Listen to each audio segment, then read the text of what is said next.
Golf, Joel in Florida.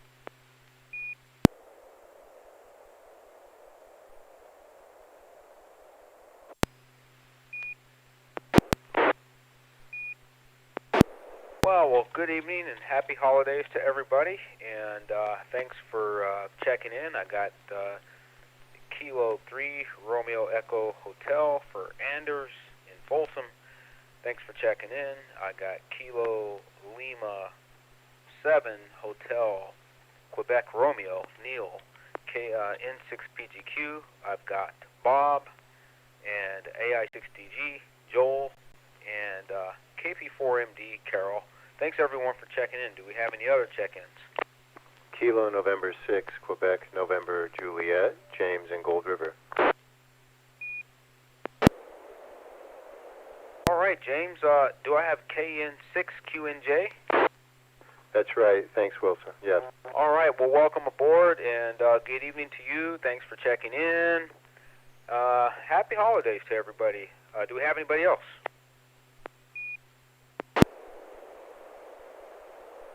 All right. Well, we have a new check-in, one that I don't recognize, or at least don't remember one, James, from a long time.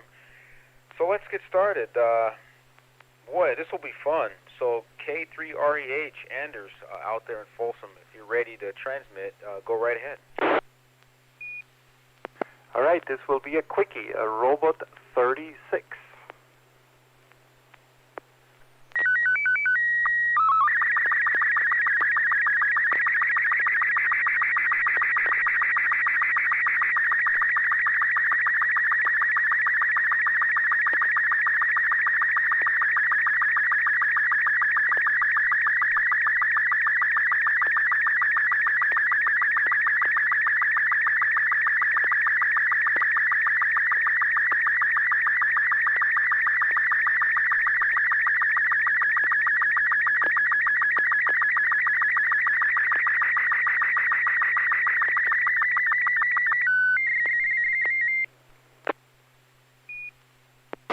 Wow, Anders, I copied a beautiful photo, very few pixel pops, probably only a handful, and a good color spectrum, mostly blue background, looks like a Christmas sleigh, and maybe an elf or two, one elf operating the sleigh and one passenger or rider. So, Merry Christmas, day K3REH, shows at the top, now 3:05 p.m.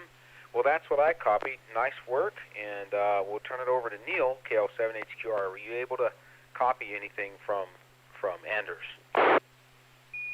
Yes, KL7HQR. Yeah, very good copy, just like you described. There's another elf that just seems to be painting the sled, and I don't understand the meaning of the 3:04 p.m., but very good copy. Beautiful colors. Excellent. Yeah, all right. There could be some significance to the timestamp. Let's see what happens. Thank you for that, Neil, N6PGQ. Bob, how about you? Were you able to copy? Yeah, that came through really, really fast and really, really nice. We see three, looks like elves that are working on the sleigh. They look like they're cleaning up because the front guy has a broom and the back guy has a dust brush or feather duster, and the bottom one has a paintbrush. The colors aren't quite there, and he's painting it. He has a bucket in front of him, and I can't tell what's on the scroll on the front of the sleigh. It could be a gargoyle or an angel or something like that. Probably it's an angel since it's Christmas time. Really, really nice quality for the speed it came through. So that's what I have, N6PGQ. Yeah, ditto. I'd second everything. I think it was Robo 36, if I'm not mistaken. So, all right. AI6DG, what were you able to copy, Joel? Yeah, I'm surprised by the quality considering the speed. But it came across pretty good. Not too many noise pops. 3 elves, 1 mopping, 1 feather dusting. I guess that's a good description of what he's doing. And then 1 patching the paint, a little paintbrush. I think it's a cherub on the front. of the sleigh. Certainly it looks like it's got wings on its back, and it's got that cherub look. I have no idea what the significance is of the 305. And I keep looking at these elves. They're funny-looking elves. They almost look like mini Santa Clauses. So the one with the mop on the left, I look at it, and for some reason it keeps popping into mind are some of the robots on Futurama.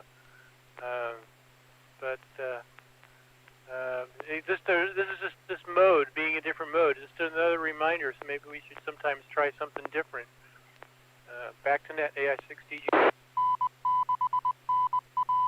Yeah, I love how these narratives and the interpretations really develop as we rotate through the sequence, through the check-ins. Pretty cool stuff. I didn't even notice a third elf there. That's what happens when you're net control. You should try it sometime. And yeah, I sure would like to hear from Anders how he determined to use robot. So thank you for that, Joel. How about Carol? AP4MD. Okay, N6 EMF in the group. This is KP4MD. Well, you can see what I copied over here on over on YouTube. I did get a few, maybe about a dozen pixel pops here and there, but I had my whisper transmitter going at the same time on 432, so I just turned that off because that sometimes introduces a little noise up on this frequency here. I think those are not the typical elves that you see around here. I think they look more like the garden gnomes that people have. I guess there's kind of a little bit of a fad into gnomes right now. And that sleigh does look a little different. It's not. I think perhaps this is more of a European tradition. This maybe something from Scandinavia. So this is my guess because Anders brings us a lot of that kind of stuff. To see these little people like sweeping the inside of the sleigh and brushing, dusting the sides of it off, and then painting. That's an interesting concept. So back to net control. This is KP4MD. Yeah, thanks for that. I also noticed maybe an angel or a winged wing thing at the helm. All right, thanks, Carol. That was KP4MD. KN6QNJ, N6 EMF. Were you able to copy? Yeah, good evening. Yeah, this definitely looks Scandinavian or European. One of the things I noticed that has not been commented on are the words in the middle and upper left, which look maybe German, but be interested to know what those words might be. All right, very good. Well, James, I was not able to copy words, or if they're there, I'm not recognizing them. So we'll have to see what happens. And we'll be turning it back over to Anders, K3REH. Go ahead, N6 EMF net control here. All right, so there's a story behind this picture. First of all, the technical part of it. This is actually a frame grab from a VHS. So this started out as a VHF video, has been digitized, and then this is a still frame grab from that digitized version. So that the quality came through that well is pretty amazing. And I chose Robot 36 because it was the fastest way of getting a 320 by a 240 picture over. That is the only reason I picked Robot 36.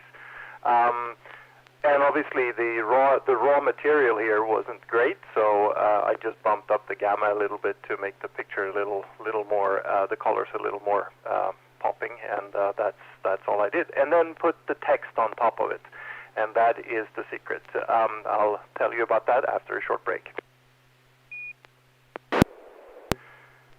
So every year, all Swedish people gather in front of the TV, and they watch about 1 hour of cartoons.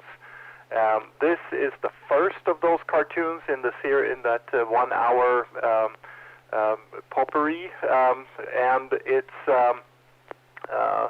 it's not Scandinavian. This is Disney, but it's from the 1930s. It's a 1932 short Disney cartoon called Santa's Workshop, and this is broadcasted on the Swedish state television every Christmas Eve at 3 p.m. And that's when every Swede is in front of the TV and watching this. This is a Swedish tradition that is very, very deeply rooted. This started out in the 50s, I believe. 1959 was the first time that this happened on the Swedish state television. At that time, there was only one TV channel available, and obviously not everybody even had a TV. So TV was something new and fascinating, and this became a tradition. Since then, every year this happens. At 3 p.m., everybody watches the same cartoons every year. I've seen them many, many, many times. I grew up with them and watched them every year it's very, very, everything stops. No cooking, no talking. You sit in front of the TV, drink coffee and eat biscuits and watch these cartoons. It wasn't until 1987 that we actually got more than 2 TV channels. Until then, we had 1 or 2 TV channels. But still, after '87, with satellite and cable and everything that's flowing, this is still a deeply rooted tradition. And this year, I learned that there's a huge upset because they decided to move this show 5 minutes forward, so it's now at 3:05. And if you read Swedish news, it's all over the tabloids. It is terrible. 5 minutes later. Anyway, that's the story behind this. Very strange Swedish tradition, but that's what we are. We are weird. K3REH, back to net. Hey, that's a fun story and narrative, Anders, and I thought a lot about you today, rather this weekend, because I went over to IKEA and I had breakfast there, and you know, IKEA is from your part of the world. And anyway, the closest thing we have here in the United States, I would say, is the Peanuts Gang show that comes on during the holiday season. But I don't know if it's as closely matched to the Disney short story for the Santa's workshop. But I think the Peanuts is probably the closest thing we have, and it started in the 1950s, and it still runs sometimes. So. Very interesting story, and I think there's got to be some comments or some questions. Let me turn it over to the rest of the gang here. How about it? Comment. Go ahead, comment. This is from the Peanut Gallery. Peanuts is a good one. Yeah, what's the name of it? It's Christmas, Charlie Brown. But there's also the Frosty the Snowman that's very traditional, although not recently. And then there was the Frosty the Snowman that was very traditional for a long time there. And there's, what about Grandma Got Run Over by a Reindeer? So we do have similar things that are very associated with Christmas, although probably not as strongly and as strictly oriented as what Anders is describing. Yeah, thanks for that, Joel. That was AI6DG. Any other comments or questions? K6QNJ. I realize now that the upper left, the words are Prancer and Blitzen, and those must be the stalls where they hang out before they pull the sleigh. Also, I would say in our tradition, we, of course, have Dr. Seuss and The Grinch That Stole Christmas.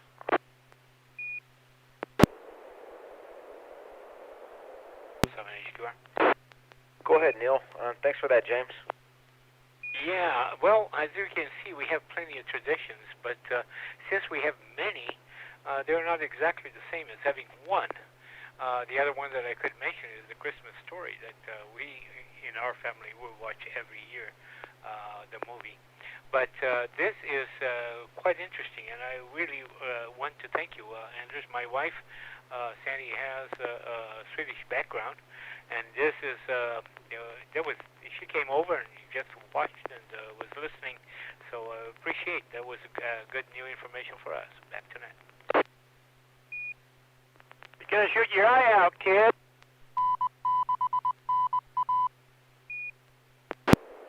Shoot your eye out? What was that?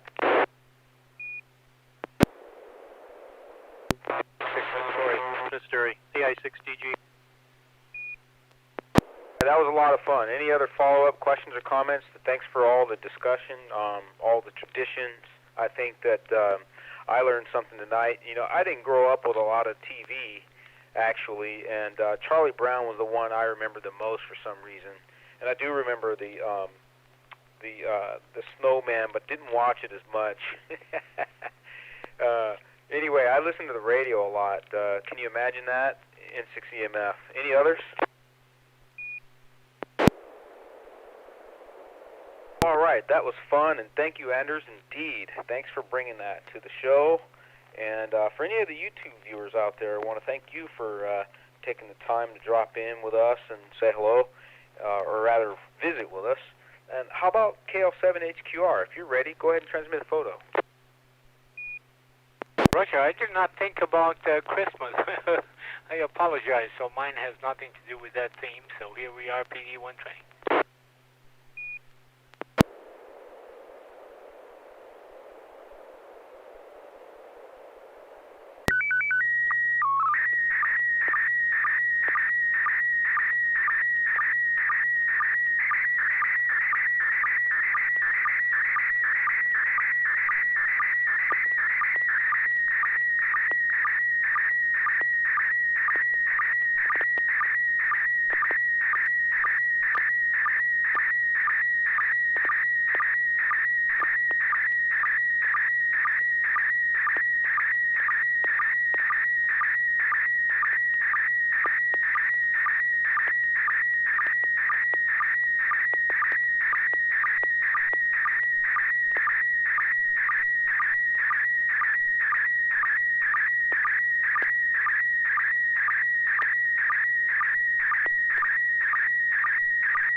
Net control here, Wilson, N6EMF, has copied a photo from KL7HQR. Nice job, Neil.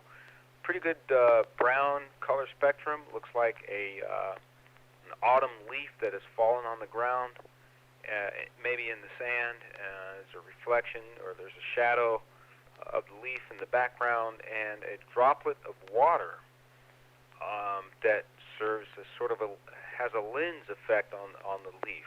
So beautiful photo of nature in action, and light rays and everything else. So that's my story. I see not a single pixel pop, maybe at a second glance, maybe a handful at the most. And nice work. So thanks for the photo. And well, let's go down to KN6QNJ. James, were you able to copy? Yeah, thanks, Wilson. Yeah, at first, as this was coming in the first 3 quarters, I thought maybe it would be something from like the Opportunity rover on Mars casting a shadow. And it wasn't until the very end that I see that it's a leaf. It almost looks like a leaf made of metal on the ground, casting a irregular shadow for some reason. All right, well, fun stuff, and thanks for that, James. Good to see you were able to copy. Carol, what would you say into KP4MD to N6NA EMF? Okay, yeah, I think it's it looks like one leaf on top of another. It doesn't look like a single leaf, or it could be a single leaf with a drop of dew on it or something. It looks like there's maybe some dew on there, but it's a very oblique shadow, and it's on top of something that looks like sand, or it could be cement. I can't say, but the picture came through very well. If there are any pixel pops, they're impossible to identify because they're scattered among the background there. So, but came through very clear. Back to net, KP4MT. All right, well, very good. Thank you, Carol. How about Joel, AI6DG? Not sure I have much to add. I'm looking, trying to figure out if it's sand or cement. I'm thinking it's cement, but it could be sand, I suppose. Yep, nothing to add. In the last couple of weeks, we've had exceptionally good images. So I got to think that PayPause is not particularly active lately. Back to net, AI6DG. That's defense official use only, Joel. Haha, just kidding. All right, November 6th PGQ. Bob, what would you say about the photo? Were you able to copy? Yeah, the quality's really good. Few little pixel pops hidden in the gravel. When it first came in, I thought they were shadows from like 2-meter handhelds, but you guys have covered most all of it, so I'll let you go on to the next one, N6PGQ. Yeah, when I first saw it, Bob, I thought it was like something from maybe the 1950s. Remember those movies when they used to show the after effects of an electric shock or electromagnetic wave, like a detonation of a nuclear bomb, and then you would see the shadow of the person on the wall after they were exposed. That's kind of what I thought it was, but that was my mind going off on a tangent, I guess. Thank you for that, Bob. Let's see, that was KL7HQR. How about going up the list, reverse chronological order? How about Anders K3REH? I also received a very clear picture. I'm with James there that it looked like something from Mars to begin with, but then clearly turned out to be a leaf. Whether real or in metal, hard to say. And I'm curious how that shadow turned out to be what it looks like there. Those two long streaks on the left and the right there, can't really figure out where those are coming from by looking at the leaf. So, interesting. K3REH, back to net. All right, very good, Anders. Well, you're up, Neil, KL7HQR. How about the story behind this magnificent photo? Well, I don't know about magnificent, but KL7HQR. This, everybody got it right down to the immediately. It is another one of my wife's beautiful pictures as we travel, and we were on in 2010. We were on a cruise in Mexico around La Paz, which is right around the Cape, from going into the Gulf of Mexico. And it was late in the afternoon, and that was a very late sun. There was the shadow, and she just spotted this leaf with a little drop of water in it. Since it was late afternoon, I could not say that it was dew. Where it came from, I don't know. But she snapped this picture, and as I was doing it the other time, the pictures that I'm sending is, what is it and where is it? Those are the questions. But that's what it is. It is just a regular, normal leaf. I have no explanation for the vertical shadows. There must be something on the leaf that it does not show physically. But Anyway, that's the story. That's what it is. You guys got a very, very good observational skills. Back to that, KL7HQR. All right, well, cheers to very, very good observational skills, and we don't have to know. We just enjoy the photo. How's that? N6EMF, net control here. Any comments or questions?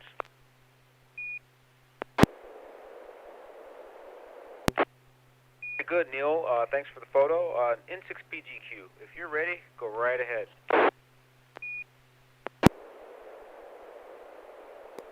Okay, this should be PD-120.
N6EMF here, net control, has copied a wonderful photo from N6PGQ. That was from Bob.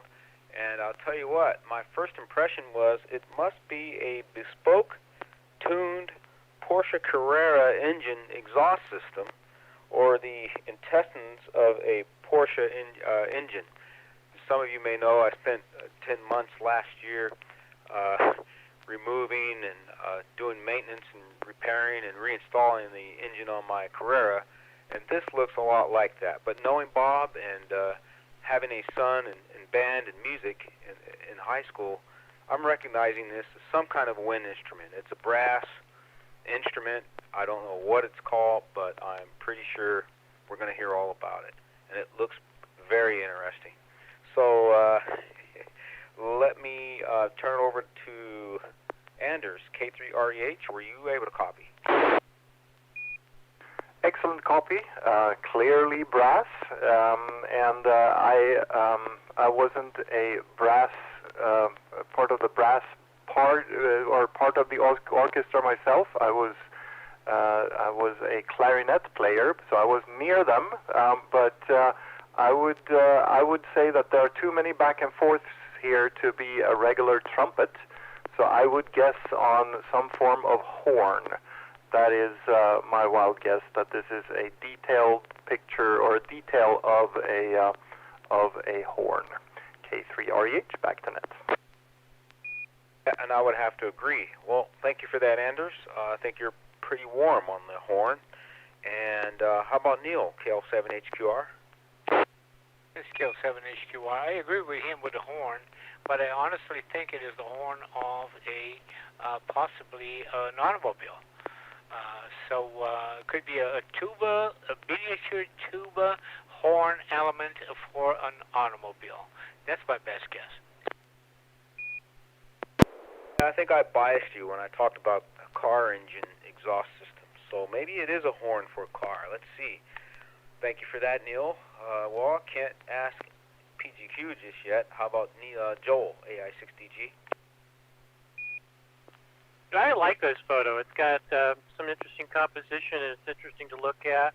So yes, it's a brass instrument. We've mostly got the tubing going left to right.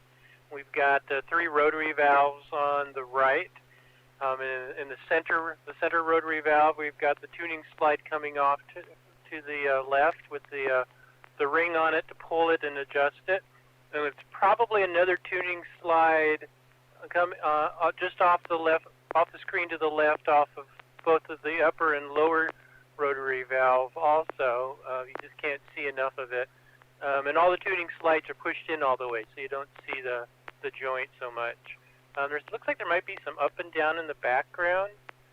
And it's in decent shape, although there is some wear and tear on the enameling. My guess would be a French horn, because not many instruments have the density of piping and valves just like this. And there's a knurled clamp edge, probably for a music holder on the lowermost pipe. Back to net, AI6DG. Very rich. Thank you for that, Joel. I can tell you, I agree with you. Some intricate brass plumbing there. How about Carol, KP4MD? Okay, yeah, this is KP4MG. I would say I would agree. The intricacy of this tubing brass instrument, immediately the thing that popped in my head was French horn. And although I wouldn't put it beyond Bob to have an antique car with a radiator that looks like this. It's kind of a blend of his different hobbies. Anyway, back to net. This is KP4MD. And I suppose if you're an MD, you might be seeing small intestines here. Yikes. Anyway, KN6QNJ. James, how about you? Were you able to copy? Affirmative. Thanks, Wilson. It sure looks like some kind of instrument or some sort of automobile manifold, but I don't know if the metal could take the heat in an automobile. It almost looks like it's off to the right, connected to more of whatever it is, and maybe it is connected to a musical instrument that does not move like an organ or something like that, which would maybe make sense because of looks like there's some ability to adjust it. The picture came through beautifully. I like how the light reflects on the upper right part of the manifold there. KN6QNJ. Well, thank you for that, James. Yeah, it could be also, let's see, what else could it be? It could be a waveguide for 1200 megahertz, 2400 megahertz. How about 5 gig? This is going to be fun. All right, we're going to turn it over to, let's see, that was Bob, N6PGQ. How about it? Okay, you guys are really pretty close. This is a fairly close-up picture of my wife's double French horn, and if I hadn't cropped it, on the far right side would be the valves that you would push up and down. These are rotary valve instruments instead of a piston valve like a trumpet, and you're right, the slides are pushed all the way in. You need to do that when you're finished playing so that they don't get stuck. And then you pull them back out to where they need to be in tune. And so this is one of these famous N6PGQ pictures that was taken about 10 minutes before the nets started. So maybe someday I'll plan ahead a little bit. N6PGQ. Well, Nice work nonetheless, and wait till you see the mess I'll have for you. Nice work. I never heard of a rotary valve. I'm wondering, my question is while playing the instrument, are these rotary valves something you operate? Rotary valves are a probably faster operating valve than a piston valve that's on trumpets. Many tubas and larger instruments have these also. They're faster, and this thing has the three valve caps that you see there, and then a valve that is used with your thumb. And the thumb switches from the B-flat side of the horn to the F side of the horn so that you can play notes both higher and lower and in tune better.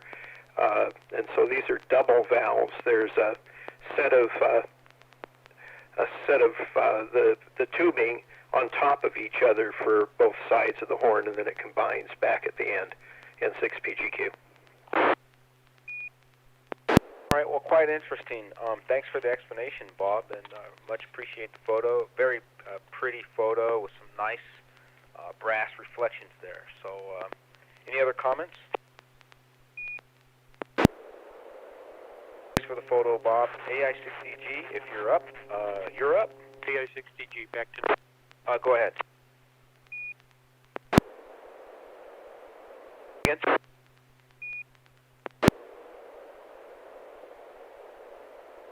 Did I miss a comment or a question?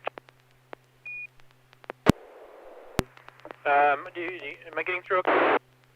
You're getting through, Joel, but I think we may have doubled. Yeah, I like the shot. I don't care if it was just done in the last 10 minutes. It was well done. I really do like the shot. Back to net, AI60G. All right. Well, thanks for bringing that, Joel, and you're up. So if you're ready to transmit a photo, go right ahead. Looking for tone.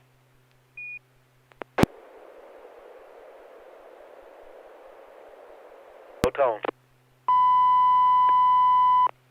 You've got tone now. Very nice. Go right ahead.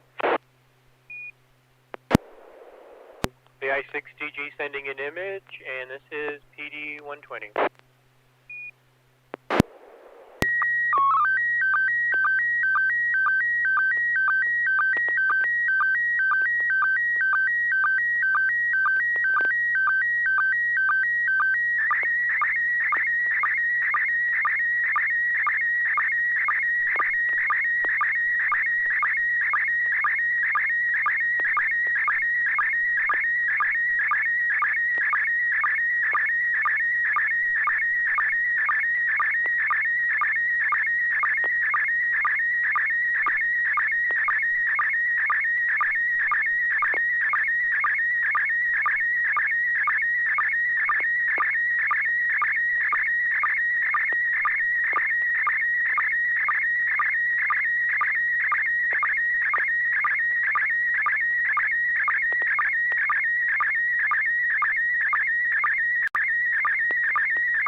right, the first comment I want to share is that there is a mute button on my microphone for my Yaesu FTM 300, and I discovered by accident that by pressing the mute button, I can turn off the audio, and that comes in handy when you're listening to the slow scan TV modulation come across the speaker.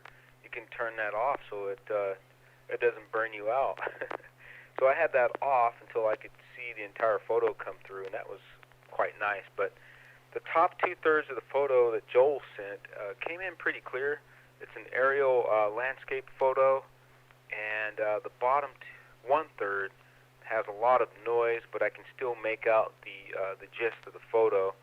It's an aerial shot of what looks like a river with a couple of falls side by side, and some green landscape.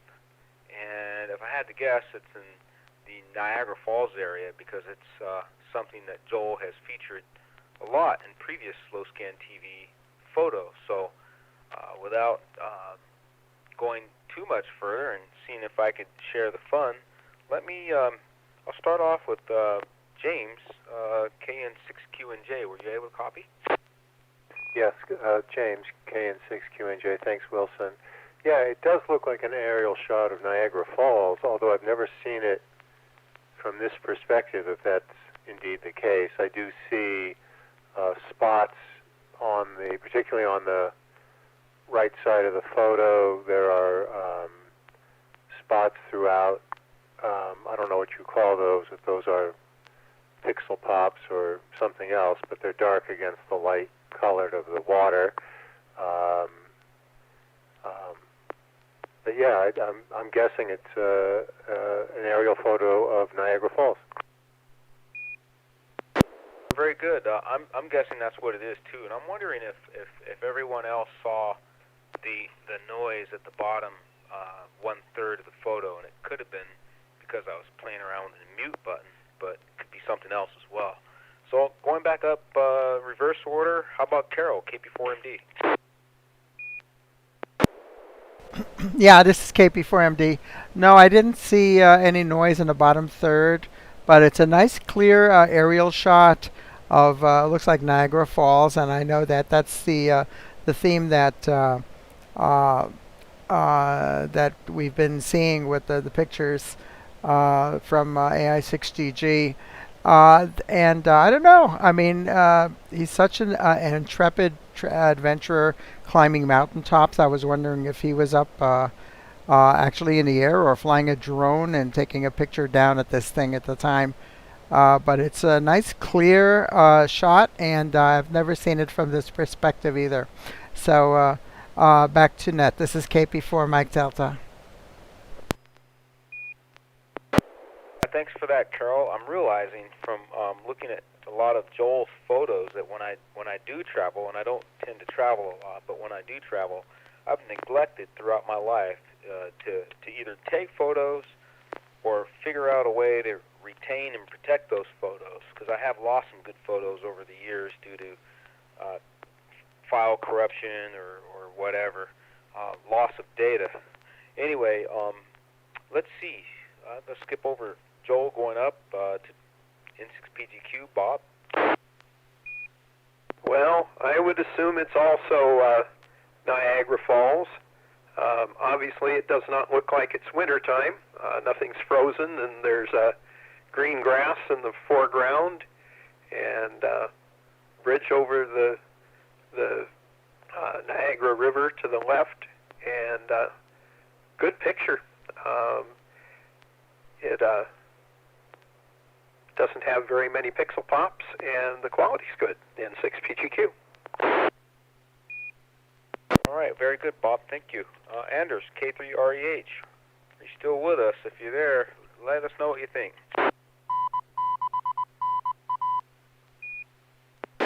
Of course, I'm here, and yeah, I can just agree. This definitely looks like Niagara Falls. We see the wide river coming from the top right, from is it Lake Erie it comes from, I think, right? And then going down through Horseshoe Falls there, and then flowing up towards the top left in the picture. And yeah, it's a very. I got a very clear picture. I didn't get any more pixel pops on the lower lower part than I did on the top part. It's a very clear pixel, very few pixel pops, and I'm curious how Joel acquired this picture. Did he fly over this? Did he have this is looks like it's too high up, too much altitude for a drone, maybe, but maybe. Never know with Joel. And then yeah, how did he come about this picture? K3REH, back to Net. All right. Thanks, Anders. Let's see. Where are we? How about Joel, AI6DG? Would you like to tell us all about it? Roger. Hey, I was browsing around the internet and was going through a gallery of nice pictures of places and ran across this. This is not one I took, but this is a very interesting perspective. This gives you a very good overview of the Niagara Falls area in terms of the Canadian side that's on the lower left and the American side that's on the upper left, and the island in the center, which is America. And the international boundary follows the river up from the upper left down diagonally to Horseshoe Falls, and then follows the river in the middle of the river up towards the right, upper right. And so the upper right is upstream, going towards Lake Erie, and Lake Ontario is downstream, which is the direction up towards the upper left. And in the center is Goat Island and all the miscellaneous smaller islands around it, including Green Island, Luna Island. You've got the three falls there, the Horseshoe Falls on the lower right, and up to the upper left is American Falls. And I've been calling it Luna Falls. I'm not sure if it's Luna or Bridovale Falls. I'd have to know the island is Luna Island that you can walk over to, but you can barely see that fall. It's a really narrow fall. But you can see there's a couple of bridges from the American side crossing over to Goat Island, and there's a perimeter road that goes around it. Three Sisters Islands are those little islands that's on the upper left side of the island. There's actually some little islands out there that with bridges you can walk out there and look at the rapids. And this also highlights just how many rapids there are right above the falls. So it's a nice calm river until just out of view to the upper left of this, and then all of a sudden you have a series of small cascades, small little rapids, and then so you lose quite a bit of altitude. Water drops quite a bit, and then the final drop of I don't remember offhand how tall the falls are, but 100, 150 feet, whatever it is, down into the Niagara Gorge. And I spent a winter there. I spent 6 months or so there and loved every second of it. And this is one of the places I would consider going back to. But the American side is so economically depressed, or at least it was at the time I was there. I know they've got casinos that they've built up on that side, but the happenings are on the Canadian side, that's for sure. So maybe I'd even go and stay on the Canadian side. But this is like you said, a unique perspective. I'm assuming it's either a drone or a small plane. There are some nice towers with views, but they're not at this location nor this high. Really not this high.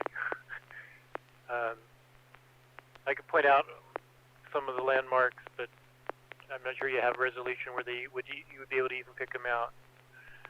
Back to Net AI6DG and have fun.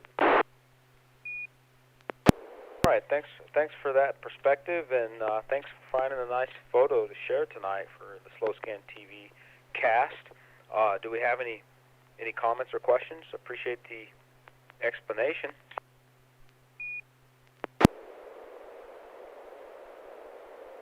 All right, Joel, and I think Carol's up. Well, before I go to Carol, since we have James here, K and 6Q and J, definitely want to give James an opportunity to go ahead and transmit. Are you ready to transmit photo, QNJ? No, I don't know how to do that yet, but that's one of the things I'm going to learn from all of you. But thank you for checking with me. All right. Well, you were the last check-in, and if I had been thinking a little bit more ahead of the game, I would have checked with you earlier. So if you stay with us, you can learn a little bit as you go, or you can email me at N6EMF@ARRL dot, is it not net or org, whatever it is, and I can help you along or send you information, and Carol and others here can as well. But why don't you go ahead and tell us, since you don't have a photo, to what extent are you prepared for SSTV? Are you able to receive and or transmit photos? Well, I'm new. I'm a new ham. I used to be in radio years ago, but I'm really new to ham. Recently got my license. I have a Yaesu 991, which I think would allow me to do that, but this is the kind of tutoring I'll need. Yeah, I've spent some time in my spare time researching the 991, and I think it, if I'm not mistaken, it might not even need a signal link or some other intermediary interface between your computer and the radio. It might have a USB port on the back that you can connect directly to the radio, and on board the radio has a basically a sound card interface. And I know that K3REH Anders recently took delivery of one of those, and don't want to put him on the spot, but I think you came to the right place. Thank you. I look forward to learning from all of you. All right, well, very good. We'll sit back and enjoy the show, and contact one of us and let us know if we can help you take that next step. And let me go over to Carol. Before I do we have any general comments about what we just talked about with KN6QNJ? K3REH? Go ahead, Anders. Yeah, just to confirm, I do have the 991, and it does have a USB port on the back that plugs straight into your computer, and you should be able to run MMSSTV. That's the software you need if you don't already have it. It's called MMSSTV. Just Google that and you'll find it. The only challenge is really to set the levels. That's the only thing you need to get right, and then from there you run the whole thing from the software, and it's actually very easy to use. The radio is well prepared for this kind of exercise, so I'm happy to help. K3REH at ARRL dot, I believe it's net. I'm also unsure, but I think it's .net. So if you want to reach out, I'm happy to help. K3REH back to net. Thank you, Wilson and Anders. I really appreciate that. I'll look into that. What was the software name again? So it's MMSSTV. It's Michael, Sierra, Tango, Victor. Roger. Thank you very much, KN6QNJ. All right, KN6QNJ. Well, congratulations on getting your new ticket, and welcome to the Slow Scan TV Net. Thanks for checking in and hanging in with us. Thank you. I'm enjoying it. Very good, and thank you, Anders. You have a lovely radio. I've been reading about it and watching YouTube videos on it. I'm going to stick with my IC7300, but I think the 7300 has something that's going to give it a run for its money. How's that? How about Carol, KP4MD? If you're ready to transmit, go right ahead.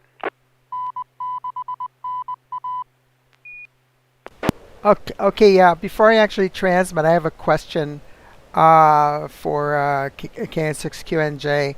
Are you receiving, are you decoding the pictures yourself, and what are you using for doing that? Or are you just watching them on YouTube? Over. Good question, Carol. Thank you. I'm watching them on YouTube. Oh, okay. Very good. Well, if you go to the website, N6NA.org, we have an SSTV page there that actually has links to the software you can download. And you have actually some software you can download onto a smartphone and actually decode just putting the smartphone up near your radio speakers so you can hear the tones, and it'll actually show the picture on your smartphone. That's kind of a quick and easy way of doing it. We call that acoustic coupling. It is subject to the pictures are not that clear because you get all of the ambiental noise and echoes off the walls that cause ghosting and stuff, but you can get some usable pictures that way. So it might be worthwhile, to play with there. But yeah, definitely. Anders, thank you so much for offering to assist our new ham here with Slow Scan TV. And I have to say, for a brand new ham to get into this so quickly, I'm very, very impressed, because for me to get into SSTV, it was a few years before I ever got around to that, after being on Voice and on CW for a number of years. Okay, I do have, let me drop it here because I do have a press release to read. One moment.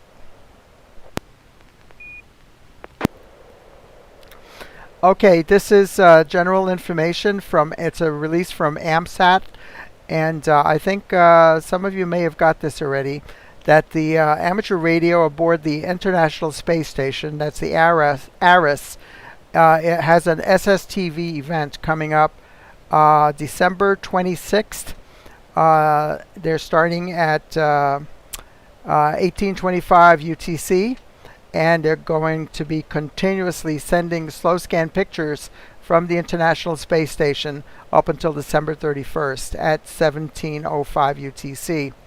And they're going to be operating on 145.8 megahertz, and you should be able to pick that up on any FM radio, because when they fly overhead, they just barrel in. I think they're running like 50 watts. They have a really strong signal, and you should be able to download some of their pictures. They're going to be sending PD-120 pictures, and that might be something to look forward to for our next net. If you can start collecting some of those pictures, we might send them for among ourselves for the next net, and we may even have a pass overhead during our next net, because they will be still having this activity during our next net, which will be 7 days from now. So if anybody's interested, I will forward this to you by email. So it's exciting that they have an event like this, so everybody can participate in getting pictures from space. City Images main theme will be lunar exploration, so that's a new type of theme that they will be sending these pictures about. I'm going to take a standby for if there are any questions or comments before I go and send a picture. Question. Go ahead, question. What software or website do you recommend for mapping out the passes as far as when and where? Okay, yeah, I usually use amsat.org. They have a tracking app on there that you can track the passes, up to 50 passes in advance for the ISS or any other satellite. Over.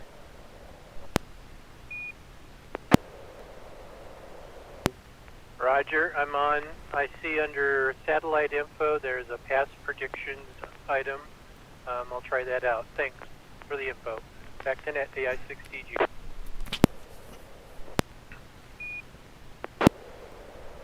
Yeah, go ahead and with the email, and please include me, Carol, if you wish. Appreciate it. Thank you very much. N6NA.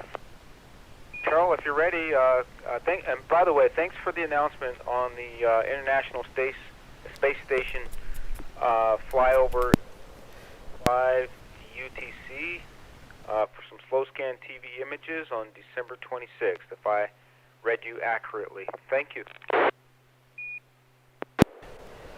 Yeah, it's not just the 26th. They're going to be doing it for 5 days 6 days in a row, from the 26th to the 31st. So there's going to be plenty opportunities, several passes every day to catch these pictures. And I will send email to everyone who's on the net here tonight. And we'll go ahead with my picture, PD-120.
All right, that was KP4MD. Carol, I see a very nice photograph of an overhead G-scale rail train system running in midair, kind of like what we discussed last week on Slow Scan TV. So I do, it was not a very sharp image, but I get the essence of it.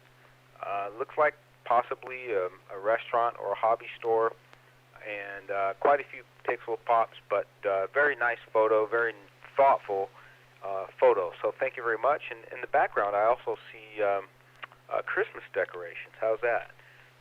Thank you, Carol, for the photo. And KN6QNJ, I know that he's not on the slow scan, but if you want to acknowledge the photo, go right ahead, James.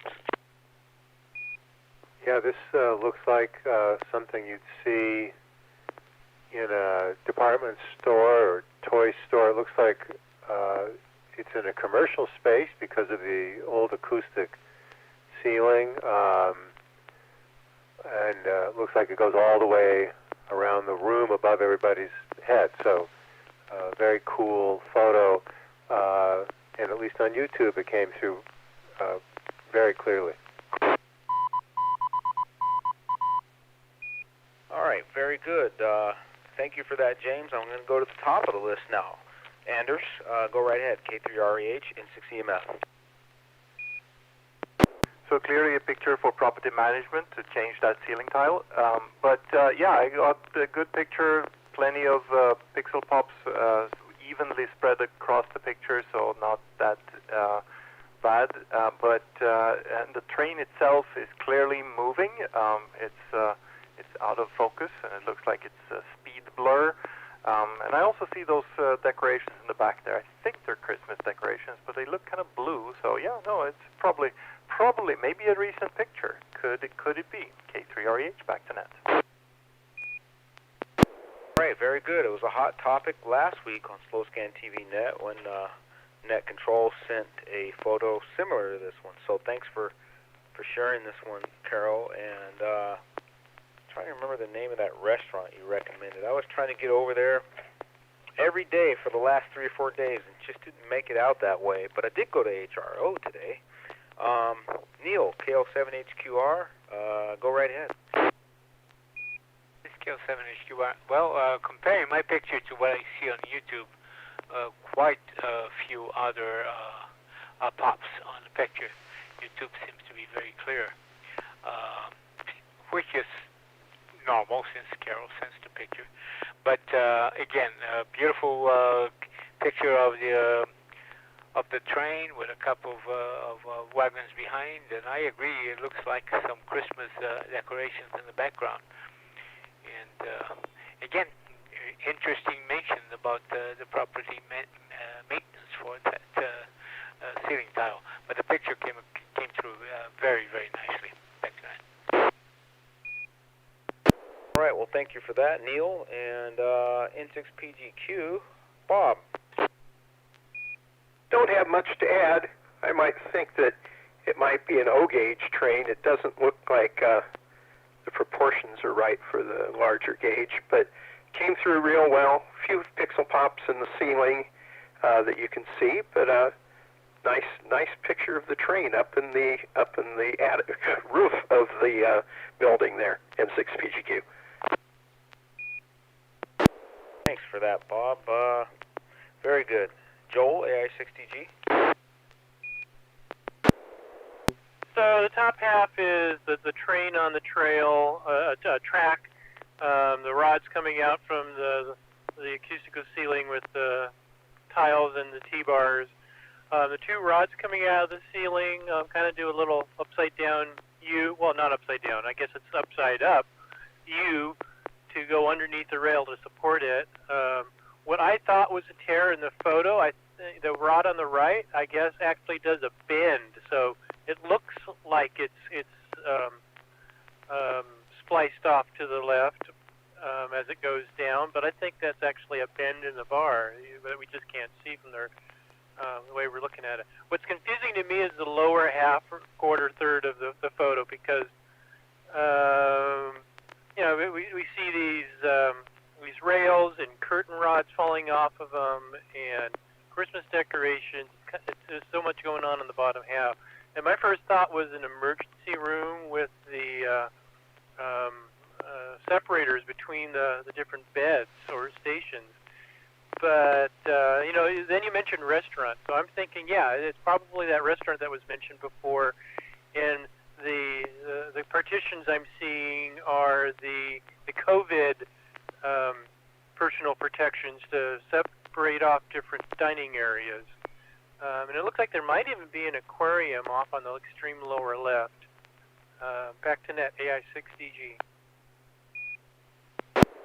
Nice one. Thanks for that, Joel. Okay. Carol, KP4MD, what would you have? Yeah, this is KP4MD, and you're right. I was actually inspired by the last picture that you sent, Wilson, last week of the train set that you had mounted up around the ceiling. This actually on Saturday, this past Saturday, I was at the volunteer exam session over by the Carmichael Oaks Lodge, and after we finished there, I went over to the Cricket Country Kitchen restaurant for breakfast, and that is only a few hundred feet away from HRO. It's on the same Auburn Boulevard. It's called the Cricket Country Kitchen. They actually have a website, cricketcountrykitchen.com. And it's a really nice little breakfast and lunch nook. They're open until 2 p.m. every day. And I just thought it was curious. The blur of the train is because it's in pretty rapid motion. I really couldn't get any shots of it extremely sharp. My little smartphone doesn't have such a fast shutter. Anyway, it was curious the way they have this thing suspended. It's those metal rods that go up through the acoustic tiles. I guess they're screwed into some beams or something that are going across there. And every couple of feet or so, there's one that on the right that's facing you, and then there's one behind the locomotive. So they're kind of staggered to the left and the right of the track. And if you notice also alongside the track, there what appears to be a rail. And I don't know what that is, if it's wire or something, but apparently maybe some kind of safety device to keep anything from falling off onto the people below. And also, if you could look along the side of the track, you will see strings of Christmas lights. I don't know if you could actually see that on what you decode, or you might see it better over on the YouTube. But there are strings of Christmas lights, and you see the garland hanging there from the ceiling as well. And those are plastic partitions between the booths for the COVID. There's no aquarium there. Everything, all of the booths have separation by these plastic partitions, which I think was very thoughtful of the administration to do that. So that's I think it's appropriate because a lot of people are looking to getting electric train sets for Christmas. And it says Union Pacific, although you probably couldn't read that off the side of the locomotive. Back to net, KP4MD. Oh, thank you for that, Carol. I could not read the side of that locomotive N6EMF here, but yeah, the what you're seeing there, those horizontal wires, they absolutely must be guardrails, because the trains, if they're accidentally run too fast, particularly in reverse, they can derail, and that could be a significant safety hazard for customers and workers. So they would absolutely. I'll bet the insurance agent made them put those things there. But yeah, I could see the J-shaped hooks hanging from the ceiling. Very nice work. I do have every intention to get to that Cricket Country Kitchen. So I might actually go there tomorrow. So I might make a guest appearance there, and I really have a taste for some waffles. So thanks for sharing that. Any comments or questions?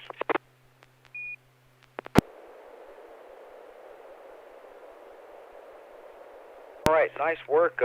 I'm glad you were inspired, Carol. And if anyone knows, it was Carol's birthday yesterday. It was talked about in our previous 10-meter net. And speaking of 10-meter net, it's pretty late. It's 10:15, but my kids are out of school and work is pretty light. So if we can stick together, I'll send my photo, and we'll have a few minutes of fun with that. How's that?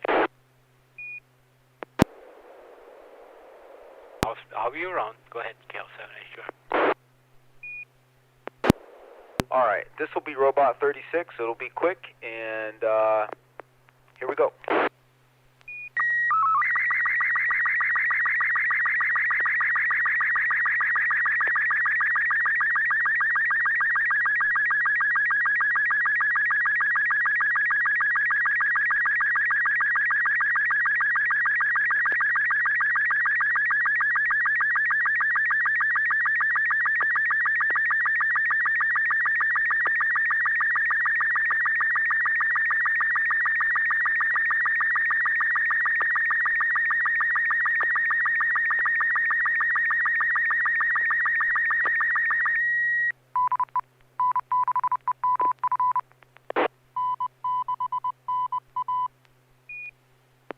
Hey, I know this is a N6NA Net control. I know it's a pretty rough photo, so I don't want to antagonize the cast. I'm going to give you a head start.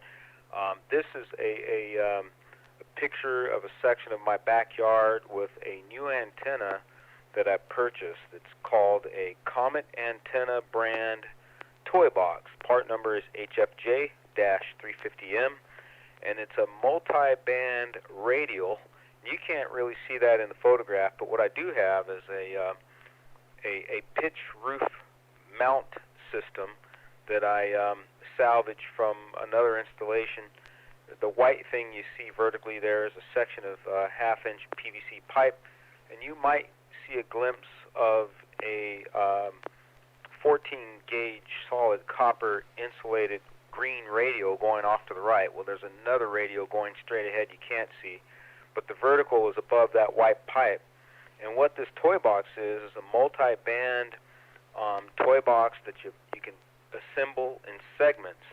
And the long story short is I picked that up today on my lunch break at HRO, and it covers 9 different bands. Today I assembled it, set up 2 radios, and got it operating on 28 megahertz band, 10 meters. And I was on the 10-meter N6NA Net, and for the first time in over a year, I could hear Carol S4 with this new vertical antenna that I got. So woohoo! I just wanted to give you guys a head start, and I know it's not the best photo in the world, but we're going to go through the rotation and see if K3REH Anders was able to copy. So I think that robot is my new favorite mode because I got a very clear picture. It has almost no artifacts other than a low resolution. And since it was a 36, this is a 320 by 256 original picture. So obviously that's going to give some blurriness when it comes to the resolution. But yeah, the quality of the picture that I received is really good. Due to the lack of resolution, it's a little tricky to see the different pieces. I can see the stand and the white pipe that's sticking up. It looks like a wire that is not really not very straight. It looks kind of loosely going to the right, out from the maybe 3 inches from the top of the white tube there. So it's a little hard to make out the details, but that's due to the resolution, not due to the transfer. Looks like an interesting toy box. I'll definitely look that up and see what it is. So love to learn more. K3RH, back to net. All right, well, thank you for that. I appreciate the comments. And this photo was taken in the rain with an iPhone, and that's part of the reason why there's so much difficulty seeing it, and low light conditions and other factors. So it just wasn't the best photo, but KL7HQR. Neil, do you have anything? Not much to add, KL7HQR. I'm impressed with this mode, as Andrew said. because it's so short, I think the amount of pops that we get is much less. Resolution suffers a little bit, but it came in beautifully, and with your description, it makes it very easy to identify. So, very curious about this antenna, please. Go ahead. All right, well, let me add a little detail. It has 100 watts capability on the highest.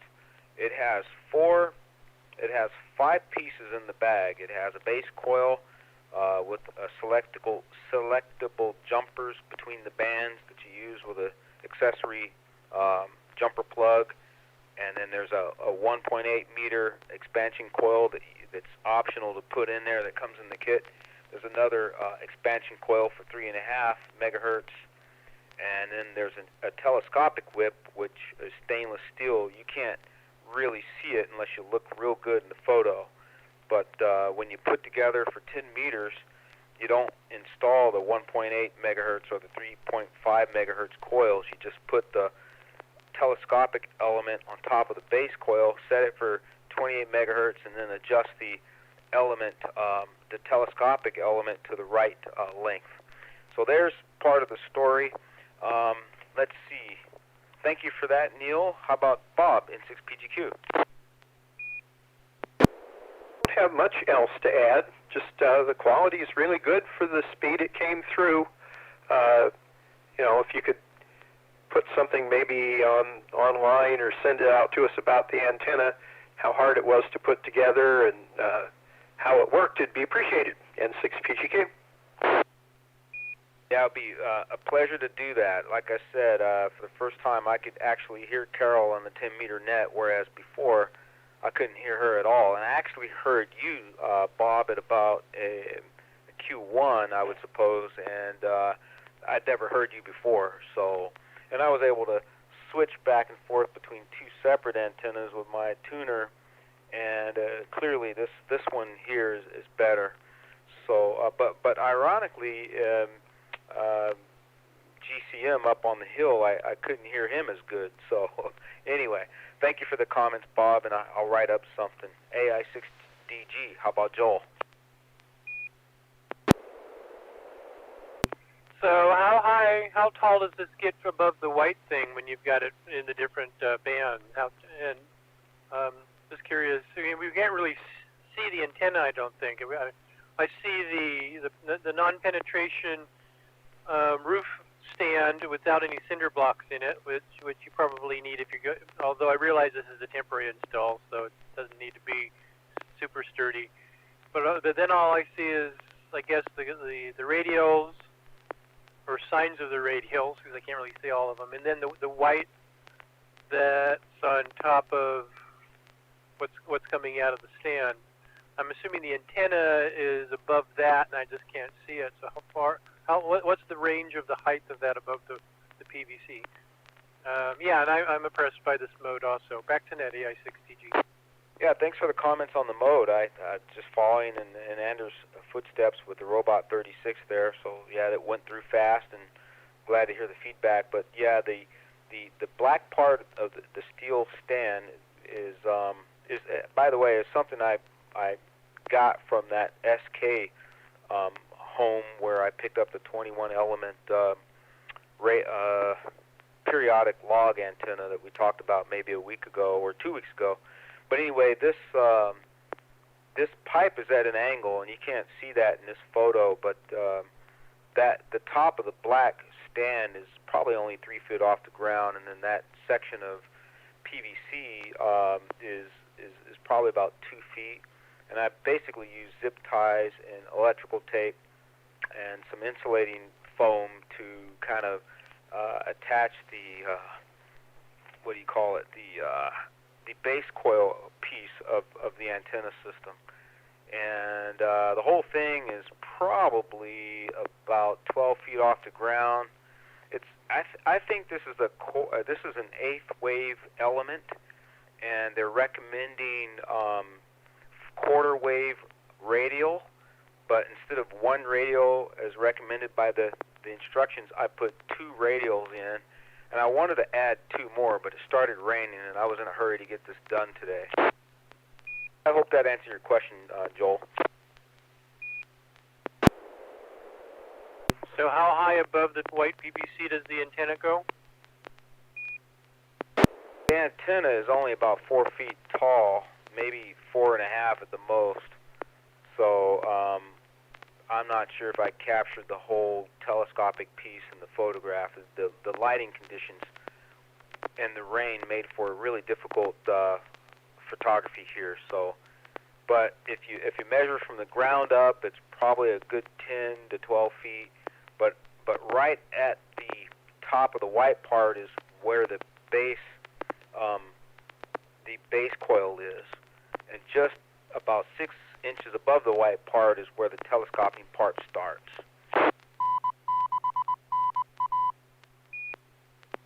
Roger, roger. Thanks for that. The telescoping element is let's see, it's 1266 millimeters. I can't translate that into inches, but that's about 40 inches, I guess.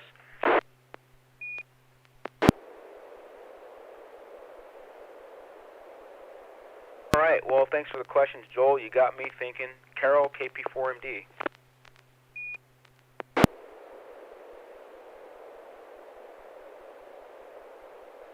Yeah, the 40 inches is 1 meter because a meter is 39.37 inches. So how long did they say that the whip is exactly over? Carol, could you please repeat the question? What was that? Yeah, you said they give the length of the whip in millimeters that it extends to. What was that?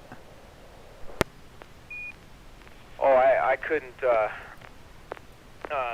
1266. So if you take 1266, divide by 25.4 for millimeters per inch, you get 49.8 inches. So it's nearly 50 inches telescoping whip, and on 10 meters, that looks like about a 5/8, if I'm not mistaken. I thought it was a little less. Yeah, okay. If it were a quarter, if it were a quarter wave, it would be like about 8 feet long, and it isn't exactly that long. It's shorter than that. So yeah, it might be about 1/8 of a wave.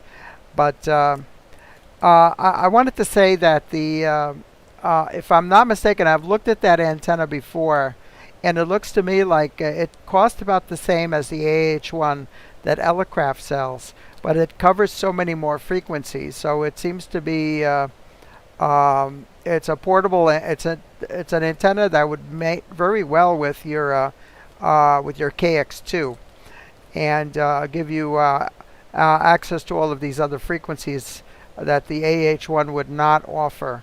Yeah, I did see it on the wall over there at HRO, so I'm glad you picked it up and had that experience of using it on the net tonight. And I can probably say the reason why you were copying me better than copying Bob up in El Dorado Hills is because I was running vertical and he's got horizontal, and that in itself can cut your signal down by about 20 dB. So we were vertical to vertical, and I was quite impressed at how clearly I was copying on that little antenna. Over.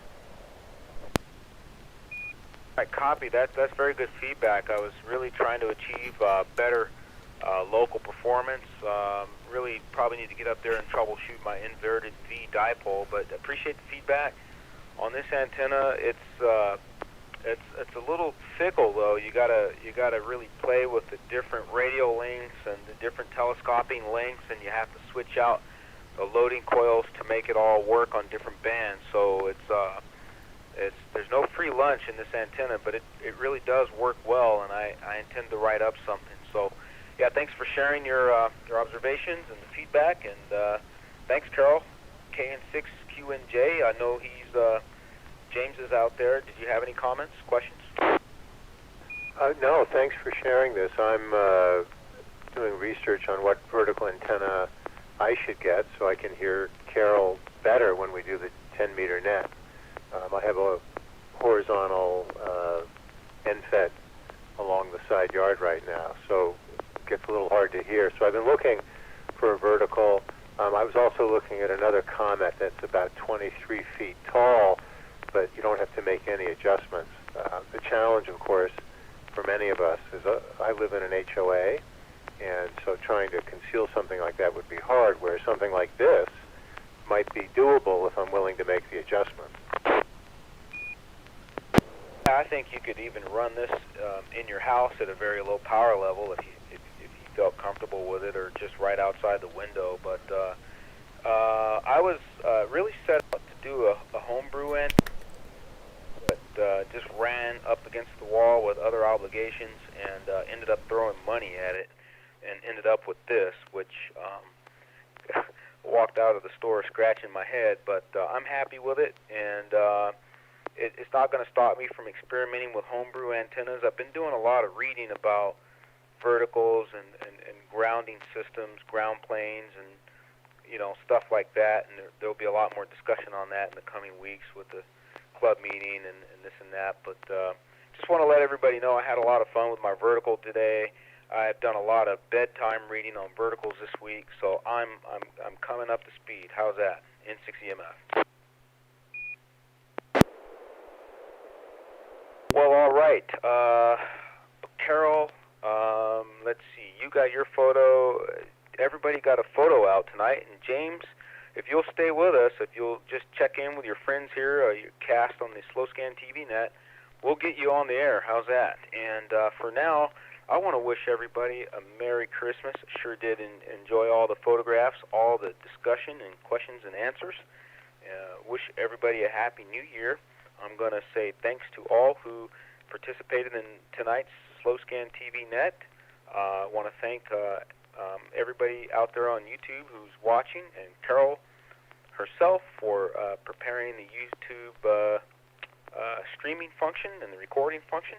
Hope to see you all again next Wednesday at 9 o'clock p.m. This net is officially closed at 10:32 p.m. Pacific time. This is Wilson, November 6th, Echo Mike Foxtrot, wishing all of you a good evening.